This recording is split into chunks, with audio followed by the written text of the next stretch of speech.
Agradecer también al vicegobernador de la provincia, el doctor Carlos Silva Neder, que se puso a disposición para poder llevar adelante este seminario, al intendente de la ciudad de Loreto, el profesor Ramón González, que nos permitió, nos habilitó, nos proporcionó todos los medios necesarios para poder llevar adelante durante 6 días este seminario de formación teológica, ¿no?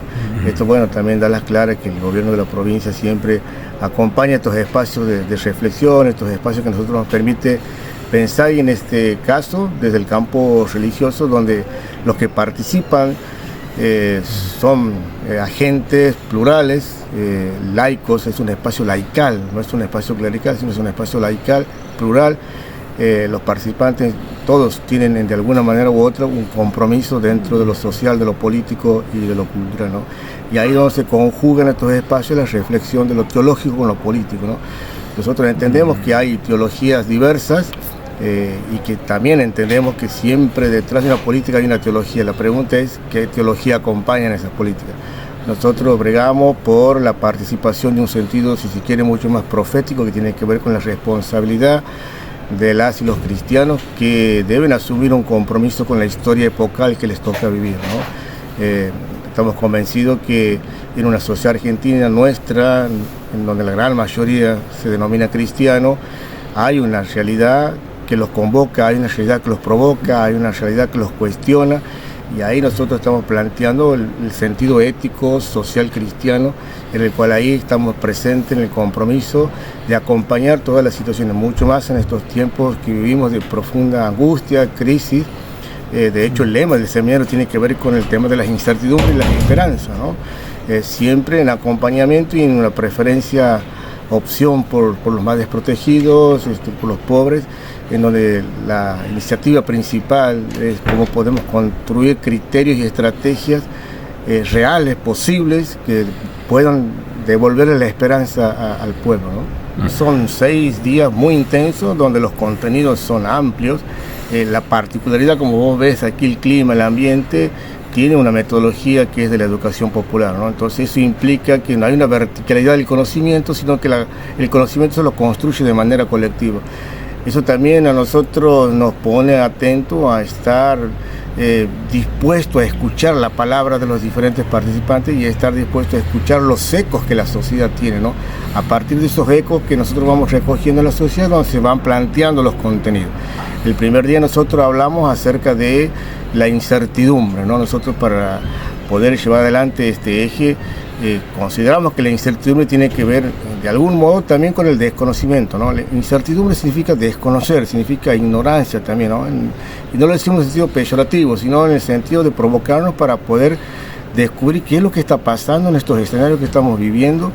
Y a veces, cuando no tenemos la respuesta, o a veces cuando confiamos demasiado en algunas propuestas donde ponemos las esperanzas, esa incertidumbre ubicada en esperanzas no muy fiables, obviamente que estamos en un gran riesgo de una desilusión, y eso lleva, por supuesto, a la injusticia, ¿no? Trabajamos el tema de la incertidumbre, también trabajamos el tema de la esperanza, ¿no? Ahora, la esperanza no es una esperanza romántica ni de romanticismo, sino que durante estos días hemos ido implementando contenido, ¿no? ¿Cómo se construye la esperanza? La esperanza se la trabaja, se la construye a partir de contenido, la esperanza se la trabaja a partir de programas, de proyectos, que en definitiva tiene que ver con involucrarnos en las comunidades desde una perspectiva política y social, ¿no? Entendemos que la herramienta clave fundamental solamente se lo puede hacer desde la política. Después, todo lo que intente desacreditar a la política, desestimar a la política o ridiculizar a la política, entramos en un relato, en un discurso pomposo, muy romántico, que no tiene mordiente histórica, y eso imposibilita la construcción y la transformación. Conjugamos constantemente ese sentido de fe y política, ¿no? Nosotros no lo vemos como algo disociado ni divorciado, sino todo lo contrario. Entendemos que la fe y la política caminan juntas. Nosotros tenemos una tradición. O sea, desde la teología se puede plantear una solución a la problemática política. Exactamente, ¿no? Creemos nosotros... porque de la teología también se hace política. Exactamente. Y así estamos hoy. Así estamos. Hay teología que propone las deidades, ¿no? Hay una teología que la de Javier Milei, por ejemplo, que propone la deidad del mercado. Para Milei, para el mercado, para el conservadurismo, para la derecha, el Dios que rige la vida, los destinos de las sociedades, los que dice quiénes van a desarrollarse, quiénes van a comer, quiénes van a progresar, es el mercado, es el que regula toda tu vida, ¿no? El Dios mercado, donde también ese Dios mercado tiene la facultad de excluir, marginar, expulsar de los sistemas, ¿no? Nosotros creemos en un Dios que tiene que ver con un proceso de acompañamiento en las historias, con la resignificación de la dignidad de la persona, y obviamente que entendemos que la resignificación de la dignidad de la persona tiene que ver con cumplir las demandas materiales que es salud, educación, vivienda, y eso se lo hace con las políticas de Estado, ¿no? Las políticas públicas siempre presentes son las que van a dar respuesta a esa idea de Dios que nosotros creemos y entendemos que tiene que ver. Hoy hemos trabajado en este último tiempo, en la semana, la idea de un Dios, ¿no? De ese Dios del Antiguo Testamento que hizo el pacto con Moisés de constituir sociedades justas y solidarias. Para eso también se trabajó algunos textos del Génesis, de los primeros capítulos del Caín y Abel, ¿no? El fracticidio, cuando Dios le pregunta a Caín que hizo con su hermano, ¿no? ¿Dónde está tu hermano? Esta respuesta de ¿acaso yo soy el custodio de mi hermano? Bueno, ahí hay un planteo y una responsabilidad ética, ¿no? Nosotros trabajamos eso muy fuertemente y salimos con algunas conclusiones y algunas definiciones de pedir, ¿no? De pedir, de mandar, exigir a todas las comunidades cristianas que vuelvan a asumir su rol y su compromiso profético de involucrarse en los contextos, ¿no? Nosotros vemos que hay muchas experiencias cristianas de distintas denominaciones, tanto Iglesia Católica como protestante, donde a veces el texto bíblico es utilizado como pretexto para no involucrarse en los contextos, ¿no? Nosotros entendemos que sin la política, sin las herramientas del Estado, sin la involucración de los cristianos en los espacios de debate y discusión, es imposible poder sacar adelante comunidades o sociedades en busca de ser más justas, equitativas. Ahora, ¿cómo se llega a discutir esto de la incertidumbre? Primero como eje de esta convocatoria, ¿no? Porque se observa que en el contexto nacional la problemática involucra a todos, ¿no? Y realmente estamos con incertidumbre. Exactamente. ¿Ah? Nosotros... Además, te puedo decir una posición prácticamente personal mía, decirte que aún así como están las cosas, yo creo que vuelve a ganar Milei en las próximas elecciones. Por eso es importante trabajar. O sea, como que la gente acepta esto, este designio, es lo que más me preocupa, que se acepta el designio, lo que se impone, lo que se miente, el relato permanente. Exactamente. Y por eso nosotros cuando trabajamos el tema de las incertidumbres, no solamente lo trabajamos con incertidumbre en el sentido de parálisis, ¿no? La incertidumbre te paraliza. Por lo general te paraliza la incertidumbre. No sabes qué va a pasar, no sabes qué va a acontecer. Ahí hay un riesgo, que recién nos decíamos, ¿cuál es el riesgo? Que a partir de la incertidumbre vos puedes poner tu esperanza en ciertos personajes, en ciertos modelos de Estado, que a la larga o a la corta el perjuicio va a ser grande, ¿no?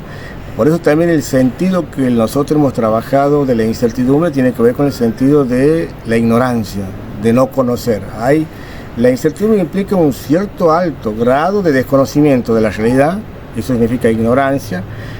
Eso también implica y exige conocimiento, formación, poder descubrir, develar, decodificar, desmitificar los relatos que van seduciendo y engañando a las sociedades frente a las incertidumbres. El mercado es el que tiene la capacidad de crear la certidumbre o las incertidumbres, ¿no? Cuando el mercado te crea la incertidumbre, también te va creando falsamente ciertas posibilidades, entre comillas, de certeza en la cual vos puedes llegar y que en algún momento vas a poder disfrutar de un bienestar. Bueno, ese bienestar tiene que ver con la teoría del derrame que muchas veces se ha hablado, esperando que en algún momento, cuando los ricos sean cada vez más ricos y la sociedad sacrificada cada vez más sacrificada y más pobre, en algún momento derrame, decante alguna migaja para la sociedad, ¿no? Entonces hay que tener conciencia colectiva, conciencia comunitaria, hay que tener conciencia política, hay que recuperar el sentido de la política.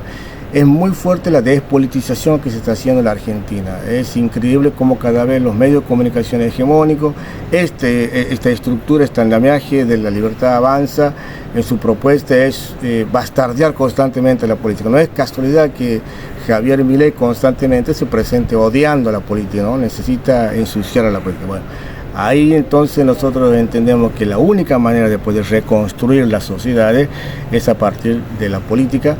la política, el Estado presente es la que te va a dar mayor garantía, certeza, previsibilidad de que podemos crecer, desarrollarnos dignamente dentro de una sociedad, ¿no? Aquí hay un planteo fuerte de la autoridad. ¿Quién es el otro para mí? Esta es la gran pregunta clave en la sociedad. Nosotros cada vez que sacamos o anulamos la pregunta de quién es el otro para mí, rompemos el esquema de solidaridad, ¿no? Y abregamos por sociedades cada vez más individualistas. No es casualidad que Milei haya primero puesto como su primer enemigo, su eje central de discusión a debatir a Francisco, al Papa Francisco. ¿Por qué? Porque el Papa Francisco planteaba una construcción desde la fraternidad política. Si yo digo fraternidad, estoy construyendo una idea donde nos involucramos todos. La fraternidad involucra a todo, incluye a todo. Ahora, esa fraternidad política significa que las políticas que incluyen a todos tienen que ver con un Estado presente que incluye a la gran mayoría. Y eso significa políticas públicas, políticas sociales. Ahora, yo para poder prescindir del Estado, demonizar al Estado, ser un topo del Estado que lo vengo a destruir, primero tengo que atacar a algunos de los líderes referentes que están en oposición a mí, en la que creo que el Estado tiene que ser ausente. Entonces voy a atacar a sus referentes. No es casualidad, insisto en esto, que Javier Milei tomó su primer enemigo de discusión al Papa Francisco porque tenía que borrar de la conciencia, y especialmente de los cristianos, esto es llamativo, ¿no? Borrar de las conciencias de los cristianos la responsabilidad ética y anular esa categoría y ese llamamiento del Papa Francisco a construir sociedades desde la fraternidad política. Entonces el primer enemigo había que eliminarlo para borrar la fraternidad política y seguir abregando por una sociedad cada vez mucho más individualista. Eso hace perder el sentido de la otredad. Por eso el fratricidio del Génesis, el escenario de Caín y Abel, cuando Dios le pregunta ¿dónde está tu hermano?, la pregunta sigue siendo vigente, ¿no? Hay que preguntar ¿dónde está tu hermano? Fíjate que nosotros cada vez más vamos observando que en nuestros barrios, en vez de construir un adversario hacia afuera, vamos construyendo un adversario horizontal. Entonces, cuando yo veo que a mi vecino le han quitado un subsidio, le han quitado alguna ayuda que el Estado significaba estar presente, me termino alegrando, porque a mí también me está yendo mal. A mí me va mal. Pero ¿cómo me tranquilizo lo que a mí me va mal? ¿Cómo yo justifico mi angustia que va mal? La justifico sabiendo que al otro hermano le va peor, porque le quitaron el subsidio, le quitaron una pensión, etcétera, etcétera. Esa construcción subjetiva perversa que va construyendo el Estado en la sociedad, la propuesta de Javier Milei que va construyendo en la sociedad, implica construir sociedades injustas e insolidarias. Entonces, más fáciles de manejar. Más fácil de manejar. El enemigo, el adversario, está en la horizontalidad de los sectores populares, en la horizontalidad de las sociedades del campo popular. Entonces hay que develar y poner en evidencia el adversario, el enemigo, al cual hay que identificarlo con mucha claridad. Por eso hay que desmitificar el relato de Milei, desmitificar su figura mesiánica, desmitificar su rol de salvador puro que viene a salvar esta nación. No viene nada más y nada menos que a repetir los viejos esquemas y los viejos modelos, ¿no? Martínez de Oz, en varias entrevistas y en una sola entrevista, siempre hablaba en nombre de la libertad, el ajuste, ¿no? Bueno, Milei sigue hablando en nombre de la libertad. Ahora la pregunta es: ¿la libertad de quién? ¿La libertad para quién? ¿La libertad para todos o la libertad para algunos? Bueno, esta es la gran discusión. Tenemos una gran responsabilidad, todos los dirigentes políticos, los cristianos, las cristianas, los referentes de las comunidades de fe, pastores, sacerdotes, obispos, en volver a meternos en el territorio, achicar las distancias que hay entre los referentes de las iglesias, entre los pastores y sacerdotes, con lo que vive la comunidad. Hay una gran responsabilidad, hay un gran desafío de volver a reconstruir el ejercicio político democrático, volver a recrear y reinventar lo que es la militancia. Hay que preguntarse qué es militar, qué sentido tiene la militancia, qué contenido maneja la militancia, qué discute la militancia del campo popular. Los dirigentes, quiénes son, cómo se mueven, dónde están, qué hay que cambiar, qué hay que resignificar. Bueno, todo eso hay que poner en discusión y hay que poner en discusión urgente y comenzar a dar pasos certeros, ¿no? Estrategias que tengan que ver con la certeza de que a la sociedad le pueda sentir o pueda percibir de que la política tiene sentido. Nosotros tenemos la gran responsabilidad, los dirigentes, los militantes, de volver a darle sentido a la política. Si nosotros perdemos el sentido de la política, estamos en una situación muy difícil, muy complicada. ¿Cómo recuperamos el sentido de la política? ¿Qué sentido tiene la política? Bueno, eso implica también de construir muchas estrategias, revisar los contenidos, revisar las prácticas. Y hay un jaque mate a la vieja política, eso es indiscutible. Hay un jaque mate a la vieja política, hay un jaque mate a las viejas estrategias, al discurso y al relato que ya no tiene sentido, sino que es vacío. Y en esto quiero ser muy categórico, ¿no? Milei aprovechó el fenómeno de la sociedad, porque aquí el que produce el fenómeno de cambiar la política, de resignificar el sentido de la política en este siglo XXI es la sociedad. Y Milei tuvo la capacidad de aprovecharse de ese fenómeno. Aquí el fenómeno es la sociedad, no es Milei. Entonces, si el fenómeno es la sociedad... El cambio generacional, fundamentalmente, que no se habla, no se dice nada de eso. Exactamente, el cambio generacional fundamentalmente, como vos dices, Charlie, es clave. Entonces nosotros tenemos que volver a reconstruir, ¿no? Volver a, como he dicho muchas veces, a armar un nuevo mapa, configurar un nuevo mapa, una nueva cartografía, y eso implica contenido, discurso, relato, estrategia, acercamientos, modos y maneras que le permita a estas nuevas generaciones entender y mirar y decir, che, la política tiene sentido, vale la pena, es por ahí, y no puede funcionar si no es con la política adentro.